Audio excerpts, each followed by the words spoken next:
Shanghai cooperation organization یعنی SCO کا اجلاس اس وقت چین کے شہر تیانجن میں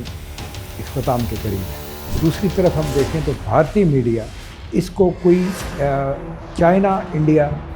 بائی لیٹرل ایونٹ جو ہے اس کی طرح پورٹری کرنے کی کوشش کر رہا ہے کہ یہ SCO کا اجلاس ہے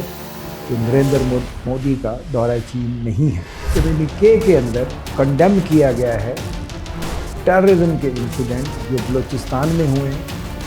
جعفر ایکسپریس اور جو بس کے اوپر حملہ ہوا وہ ڈپلومیٹک وکٹری کی ہمیں سمجھ نہیں آئی ٹرم کہاں سے نکالی گئی انڈیا نے۔ جس طرح امریکی صدر ڈونلڈ ٹرمپ نے امریکہ سے انڈیا آنے کا اپنا پروگرام کینسل کر دیا، وہ ہمیں سمجھ نہیں آتی کہ اس کو کس اینگل سے ڈپلومیٹک وکٹری ایک قرار دے رہے ہیں media.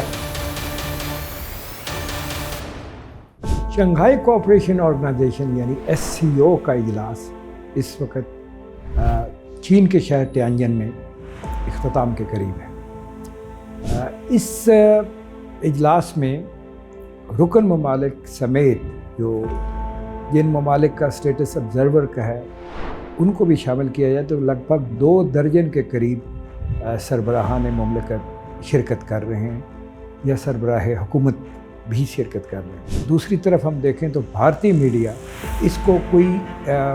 China India by lateral event جو ہے اس کی طرح پورٹری کرنے کی کوشش کر رہا ہے اور ان کی سارا فوکس جو ہے وہ اس پہ ہے کہ نریندر مودی کو بہت پروٹوکول ملا ہے چین کے اندر۔ یہاں یہ واضح رہے کہ یہ SCO کا اجلاس ہے جو نریندر مودی کا دورہ چین نہیں ہے۔ اس حوالے سے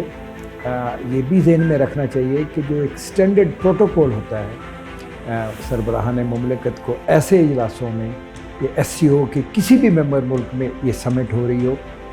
تو ایسے اجلاسوں میں سب کو برابر کا پروٹوکول ملتا ہے، سب کو برابری کی سطح پہ خوش آمدید اور خدا حافظ کہا جاتا ہے۔ لیکن گودی میڈیا کا صرف ایک ہی ٹاسک ہے کہ وہ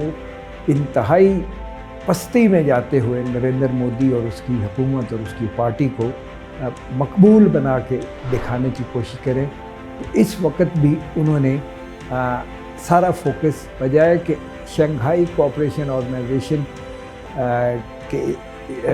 سمٹ کی پروسیڈنگز پہ رکھیں یا اس میں سے کیا چیزیں سامنے آئی ہیں، انہوں نے نریندر مودی کو پروٹوکول کیسا ملا، کھانے میں کیا ملا، کس نے ہاتھ ملایا، جبکہ حقیقت اس کے برعکس ہے۔ اگر کلپس دیکھیں تو نریندر مودی تو ہمیشہ کی طرح سیکورٹی گارڈ اور باورچیوں سے مصافحہ کرتے ہی دکھائی دیے، لیکن ظاہر ہے آمد کے اوپر یا دوران اجلاس یا رخصت کے اوپر جو پروٹوکول ہونا تھا تمام سربراہان کے لیے، تمام شرکاء کے لیے وہ ہی ان کو ملا۔ دوسری طرف بھارتی میڈیا نے ایک اور جست لگائی اور انہوں نے کہا کہ یہ ڈپلومیٹک وکٹری ہو گئی ہے انڈین گورنمنٹ کی SCO اجلاس کے کمیونیکے میں۔ اچھا، ہمیں تو یہ سمجھ نہیں آئی کہ کیسے ڈپلومیٹک وکٹری ہوگی ہے۔ کمیونیکے کے اندر کنڈیم کیا گیا ہے ٹیررزم کے انسیڈنٹ جو بلوچستان میں ہوئے جعفر ایکسپریس اور جو بس کے اوپر حملہ ہوا وہ، اور بھارت کے مقبوضہ کشمیر کے اندر جو پہلگام میں ٹیرر ڈرامہ ہوا۔ یہاں یہ واضح رہے کہ اس سے پہلے SCO کے جو منسٹریل لیول پہ اجلاس ہوئے تھے ان میں پہلگام کا بھی ذکر نہیں تھا، البتہ اس میں بھی جو جوائنٹ کمیونیکے ہوا تھا اس میں بلوچستان کے اندر جو بھارت کی طرف سے کرائے گئے دہشت گردی کے واقعات جعفر ایکسپریس وغیرہ والے ان کا ذکر ضرور ہوا تھا۔ اور یہاں بھی